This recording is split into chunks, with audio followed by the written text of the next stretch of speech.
Like to take a moment to thank our valued sponsors.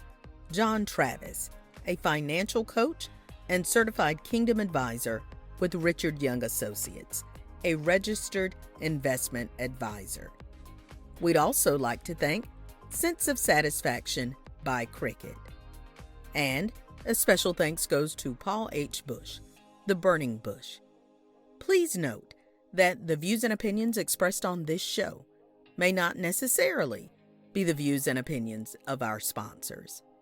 And if you would like to sponsor, please reach out. We'd love to have you.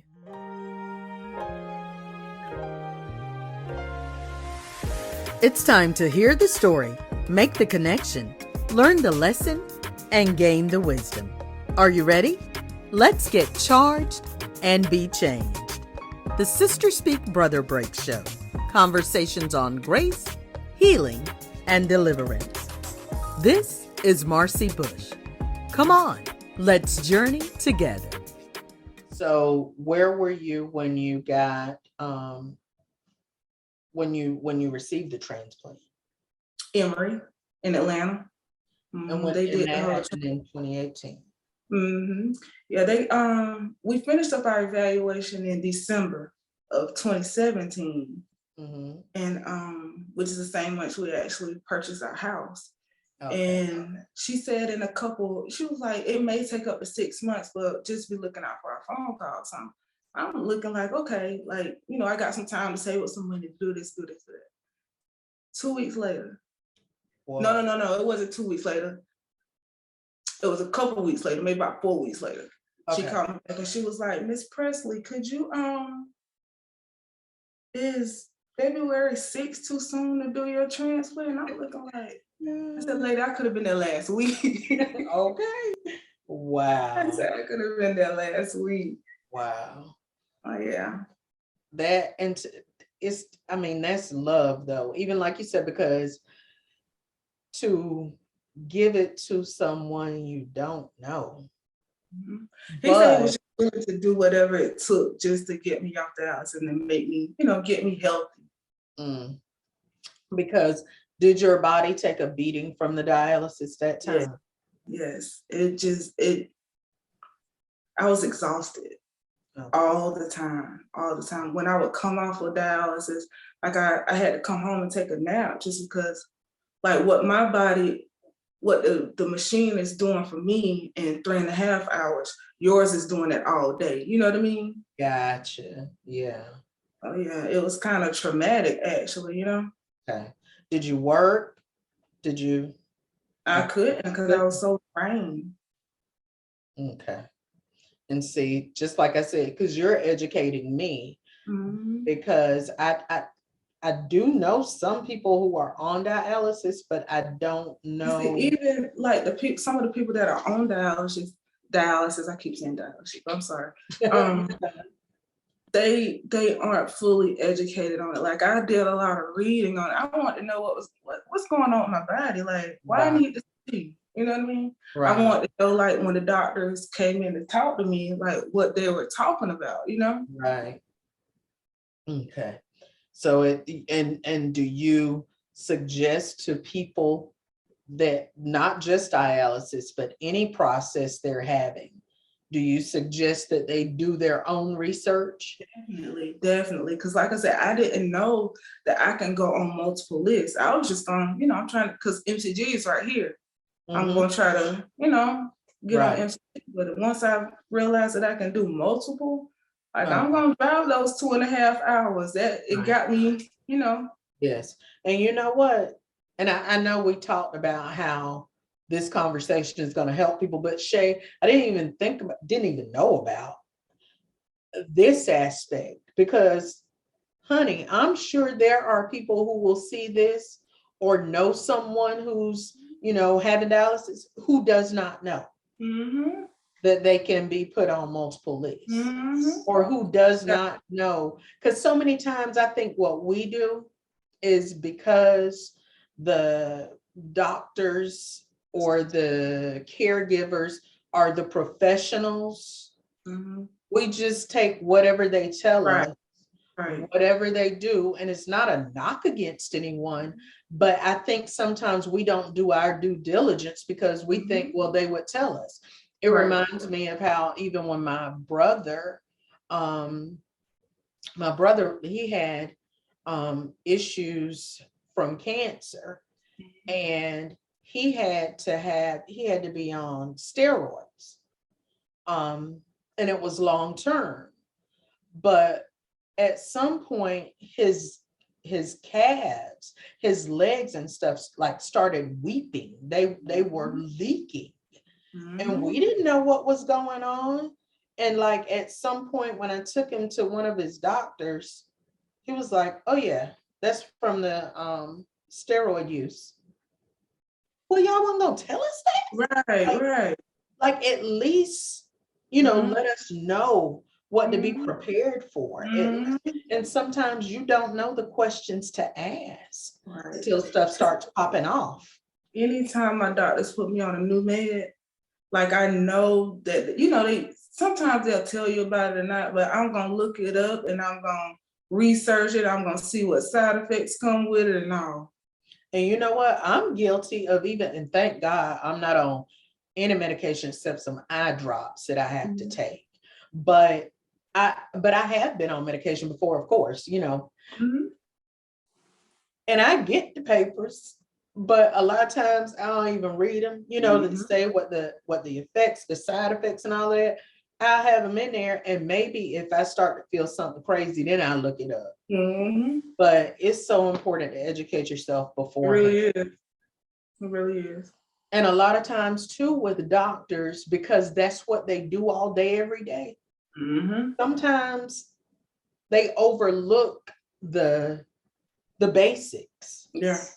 Because they're thinking way over there somewhere, they're thinking down the road or like, but when you don't know what to ask, you don't know what to ask. So thank you for are there any other things that you can think of during that process that might help someone else who finds themselves in the same situation?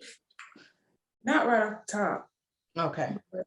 If you think of it, throw it out there. Yes, ma'am. Yeah, because although, like I said, I know this is your testimony and it's about what God has done in your life, the basics of what happened medically, that matters too. That matters too.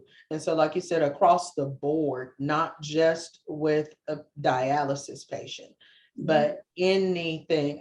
A few years ago, they told me that I needed to have a little procedure done.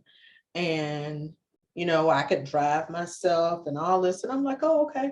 And so what I did was actually took a half day from work and was like, by the time they finished it, I'll just go, because I worked at another school the second half of the day. And I was like, I'll just go there. Girl, I was looking so crazy. When they did that procedure, because I had not read up on, they skimmed across telling me what it was, but I didn't understand how invasive it was. And so you didn't know what it was doing to your body? I didn't. Just as ignorant. Like I really didn't. They said, well, we're going to try to find out, blah, blah, blah. So we're going to do this. And it was a cystoscope. But I didn't, so I'm thinking, oh, okay. Well, I'm thinking what a scope is. And honey, when I got off that table, I probably was like looking like this, like, what? And I was like, what just happened to me? I mean, and they're like, okay, now you can put your clothes on, blah. And I was like, and I remember when I went to check out, one of the nurses told me, she was like, you okay? I was like, no, I'm really not. Like, right. But what did y'all just do to me? Right. And so then she told me what they did. And I was like, that's why I feel like this. And I went on to, I went to work, but I wish I hadn't, and that taught me right then. Like I said, because when I stopped and thought about it, they said scope. You already know that's something going in somewhere looking. So, yeah. Unfortunately, I learned the hard way to, and this was, like I said, this was not a long time ago, but I guess because I haven't had a lot of procedures and stuff, Right. it's kind of like, okay, well, my doctor said I need it. They said I don't need a driver. Yeah, but honey, I'm like, you must not have had this done to you. Because yeah, maybe not the driver, but I needed to go home and down. So yes, but thank you for really letting us know. And again, I don't think it's just our culture. I don't think it's like that. But yeah, we need to do better about checking on ourselves. Right. So tell me, what was your recovery process like? Okay, so the nurses told me, you know how some people have surgery and they, they mope around or they lay around the next day. I was like, I want to walk to my husband's room. I want to go see him. And he looked up like, you walked down? I was like, It was like that's that's the fastest they've ever seen anybody, want to get up and get moving. And I was like, I felt different already. I felt my energy coming back. Like, really? I guess I didn't realize how bad I felt until I felt better. Okay. Once I felt better, there wasn't no stopping in. Okay. So you got to pop it. Like I still, like once I got home, I my parents, my mama made me take it easy. You moving too much. You doing this and you doing that. I'm like, I'm okay. Like, look, I ain't got to go to dialysis today. I'm fine. Okay, right. So then did you get back in the workforce then?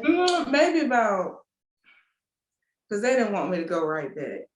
So I had my transplant February 6th, and I think I went back to work that May.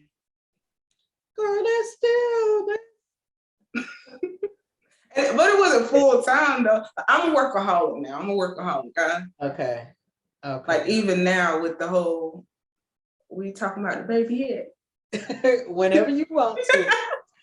Now with the baby, So, like I'm still. Okay, so let's do this. So once you had a transplant, had you been trying to have a baby before then? We had actually been trying since we got married in 2015. Okay, and what were they telling you? We had gone to infertility specialist, and she was just saying that my cervix was really narrow and it was curvy and all types of stuff.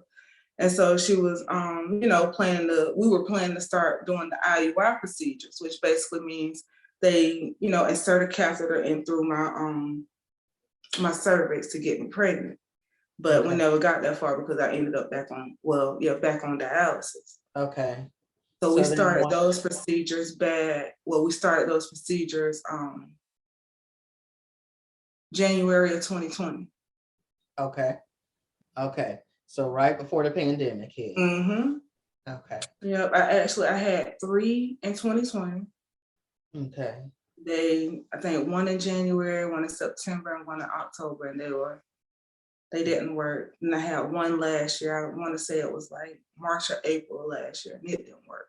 But I kind of like, not saying I gave up on it. I was just like, I told my husband that we're not spending no more money on it. Like, if it's gonna happen, it's gonna happen. I kind of just, threw my hands up with it.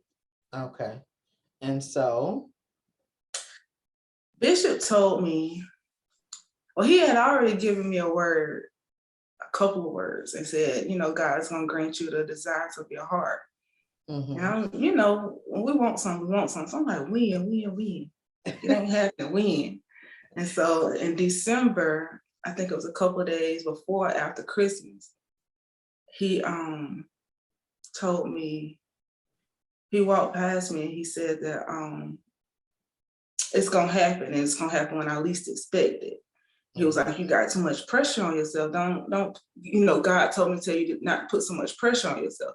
And like I said, I lost those siblings. So I'm like, my mama doesn't have any kids. She don't have any grandkids around. Like, she's always having to go get other people's kids, spend time with other people's kids. So I'm like, I really want my mama to have her own grandkids. So like I said, I kind of gave up on it. But once Bishop gave me that word, I'm like, okay, he said it's gonna happen when I least expect it. So that was like all the way in the back of my mind. until the day after Memorial Day. Memorial Day actually first told me. She said that she was like, "You looking mighty bright in the face." And I was like, "Okay, thank you." And I kind of blew it off because I had changed up my skincare regimen a little bit. So I'm like, "It's working, it's working." The next day, I took a test. I looked at the test. I'm like, "I ain't never seen this before." Oh. And it was big and positive. Wow. Big and positive. Wow. So what did you immediately do when you saw that? Called Bishop and first. I did. Present when you took the test. He didn't even know I called him. Really? He didn't even know. I had told him, but I called them right after. He didn't even know because he was getting ready for work that night. So I went and I called them. I wanted Bishop to go ahead and pray over me, especially with all my health issues. I'm like, that's the first thing I need to do. And so I saw some of the footage from your recent gender reveal. Mm-hmm. And what are you gonna have? A girl. Yeah, I was on my video. I kind of looked a little like I was shocked because I was shocked. I thought it was gonna be a boy. Like I just knew it was gonna be a boy. Just knew it. Just knew it. Like the doctors hadn't already told me it was gonna be a boy. I knew it. That's how you were though? Like you just knew it. I just knew it. You thought. Seriously, I thought. And so y'all kind of kept it quiet for a while. He didn't want, because I'm so high risk, he didn't want anybody to really know until I got into my second trimester. And so I was like, yeah, I get that. Yeah, he said, he was like, "I don't want nobody to know." He was like, "We got to get you over this, this hump first." That's good. So how far along are you now? 5 months. Okay. Yeah. Okay. I just heard actually Saturday, 18 weeks. Okay. Yeah. Okay. That is so special. And I'm so happy. Girl, you got my jaws hurting from smiling. But I'm so happy for y'all. Yes, ma'am. Thank you. Everybody's so happy and excited. And for the longest, I guess, because I don't know if I'm still in shock or what, but like for the longest, I'm just like, I keep saying, I'm really having a baby. I'm really like it didn't hit me. I don't think it hit me until, well, I ain't gonna say it didn't hit me, but I didn't cry, happy tears until Sunday at church. Okay. Okay. I guess I've been in shock this whole time. Even after the gender reveal, I was actually still taking pregnancy tests up until like last month. Really? Okay. Done been to the doctor and heard her heartbeat, everything. Seen her multiple times. I'm still taking tests, but see, I don't have any symptoms. Wow. No sickness, no nothing. Praise the Lord. Nothing. Like I feel like her like little flutters and stuff like that now, but before then I'm like, I gotta take me a test because I got to make sure everything's still okay. Like, because I didn't have any symptoms. Okay. At all. Well, I'm glad that things are going so well for you. Yes, ma'am. And like I said, I understand now why we didn't get to have the chat before. Because God was tossing something else in there. Oh, he looked literally the next month, because we were supposed to meet, was it April? I think so. Literally the next month. And then when I saw the gender reveal and stuff, I was like, hold on. I need to get Shay now. Because when this baby gets here, it's going to be a no-go probably. Yeah. I don't know. It's like, no, let me go on and do this now. So you have a daughter of your own that you will birth that is on the way. But you also have custody of your husband's daughter as well, correct? And so at what point did she come into your home and into your life like that? 3-4 years ago. We've had her since 2019. Okay. Full custody. Okay. It's 2019. And so now you're getting another girl. Mm-hmm. Yes. So Yeah. you've had some experience. Mm-hmm.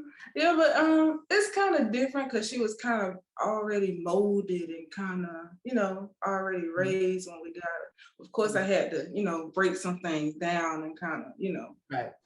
teach her Right. my way. Yes. Yes. But Being because is she a teenager? 15. Okay. Okay. Mm-hmm. So you got her right during middle school years. Mm-hmm. I think she was in the 7th grade. Okay. Okay.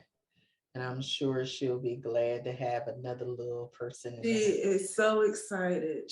Sometimes she'll call me when I'm at work. She'll be like, "What is my baby doing?" Oh, Hey, she's not moving or anything right now, so I don't know. chilling.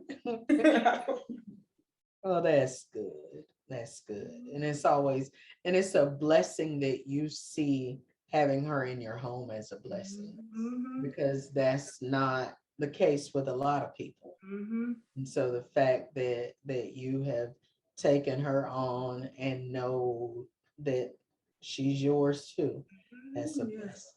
I don't have it any other way. That's so good. If there was one thing you could spend more time doing this year, what would you want it to be? Definitely going to church. I definitely, because I slacked off so much within the past years, especially in the past month with me being so tired. Like, Okay. I sleep in because when I say I'm drained, I'm drained. Okay. That's right. But that's one of my, I just told Pop that today. I said, I definitely got to get back into, we definitely have to get back into church. Okay. And so here's a different one. Do you ask enough questions? This is just life in general. Do you ask enough questions, or do you settle for what you know?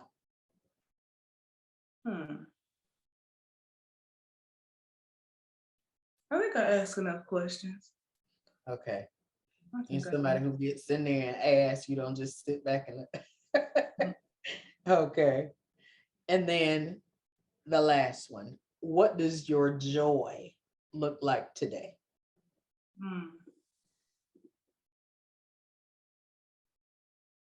I don't know. I can't think past the baby. So the baby is my joy right now. Okay. Yeah. Okay. Answered prayers. Definitely. Praying for it for a long time. The kidney, the baby. Yes. All of it. Even custody of my baby. Like, but Shay, I'm so glad that we were finally able to have this convo. Yes, ma'am. I want to thank you for the wisdom that you've given, the knowledge that you've given. One of the things that I was thinking about just as we're coming to a close is how, even though the things that you've gone through had to be very difficult, it sounds like it has built your faith. Definitely. It's built your faith, and it's shown that God does answer prayers.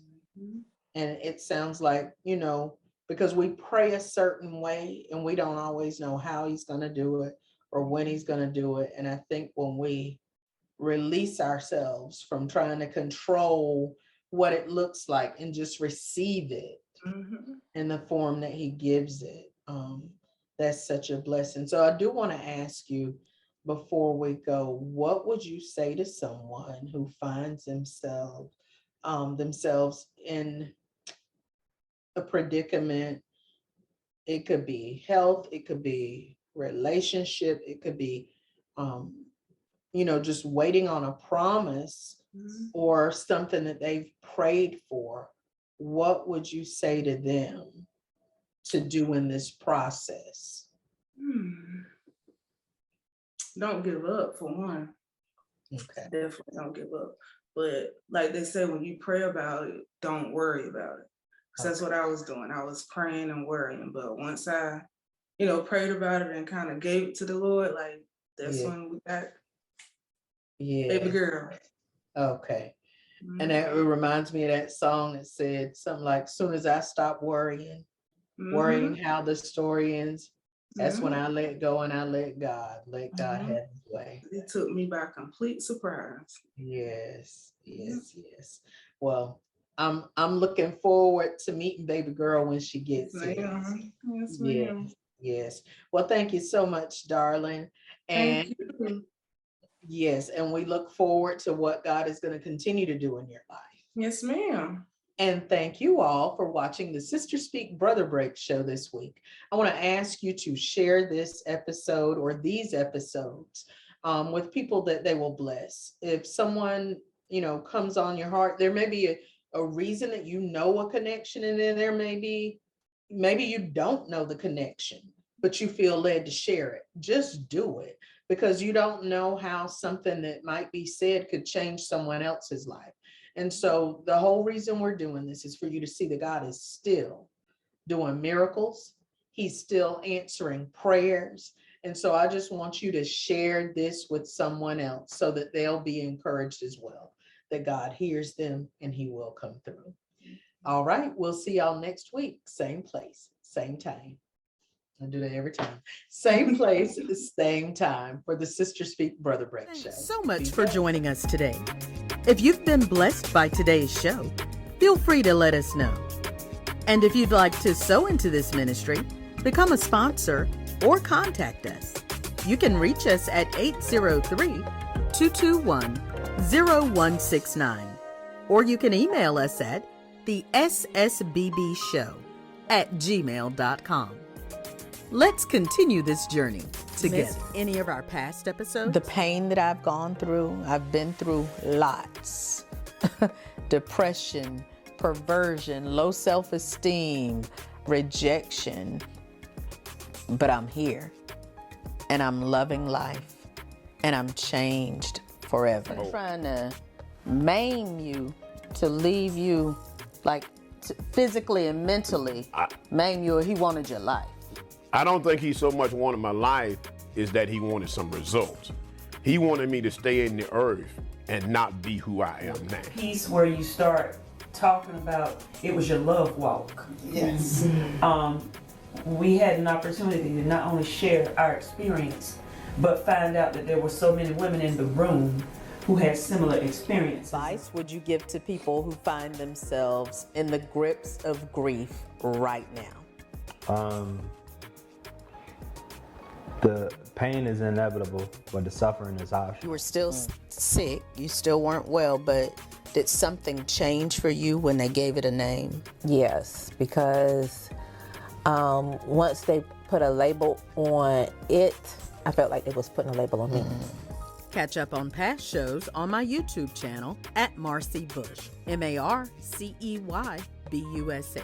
And be sure to subscribe so you won't miss any future episodes.